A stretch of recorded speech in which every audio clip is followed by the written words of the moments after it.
ভাষণ দা, তুমি কোন ক্লাস পর্যন্ত পড়াশোনা করেছো দাদা? হ্যাঁ, আমি 8 ক্লাস পর্যন্ত পড়েলাম তো। তোমার একটা প্রেমের গল্প শোনাও না। তাতে প্রেম করেলাম, গোটা কত প্রেম করেলাম। কোনোদিন বিশ্বাস করা যায় তোমার হাতের লেখা দেখে তুমি ক্লাস 8 পর্যন্ত পড়েছো?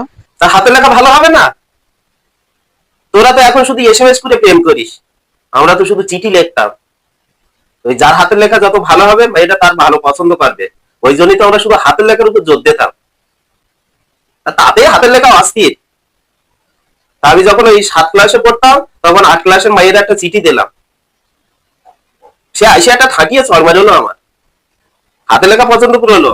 কেন, তোমার থেকে উপর ক্লাসে পড়তো তাই চড় মেরেছিল? কিন্তু ওই বানান ভুল করে ফেলে না। আমি লিখতেলাম, আমি তোমার খুব ভালবাসি, এই ভালবাসি লিখেছিলাম বলে আমার একটা ঠাটিয়ে চড় মারলো। তোমার হাতের লেখা কিন্তু খুব সুন্দর ভাষণ দা। আমাদের সময় তো আমরা লেখাপড়া নিয়ে ব্যস্ত থাকতাম, আর তোরা এখন ফোনে গেম খেলতেছি। তুমি কোচিনে বা টিউশনে পড়তে যেতে? আমরা কোনোদিন টিউশন ফিউশন করিনি।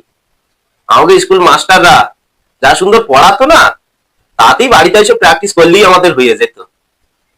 তোরা একটু ফোন ফোন কম ঘাঁটবি, ফোন ঘাঁটলি না চোখের প্রবলেম হবে, মাথার প্রবলেম হবে। তোরা মাঠে খেলাধুলো করতে পারতিস না? ভাষণ দা, তুমি কোনোদিন ক্রিকেট খেলেছো? আমি তো বেতাল ক্রিকেট খেলতাম, ওই পাড়ার ক্রিকেট খেলতাম। একদিন ক্রিকেট খেলার ঘটনাটা তোকে গল্প করি, সে একটা বিশাল ঘটনা ঘটে গেল। আমার ক্রিকেট খেলা দেখে তো একটা মেয়ে আমার প্রেমে পড়ে গেল। বাবা, তোমার ক্রিকেট খেলা দেখে একটা মেয়ে প্রেমে পড়ে গেছিল? আমার আমার জীবনে একটা প্রেম কাহিনী দিয়ে, ভালো ভালো প্রেম কাহিনী দিয়েছে, তোরা আমি বলবো কনি।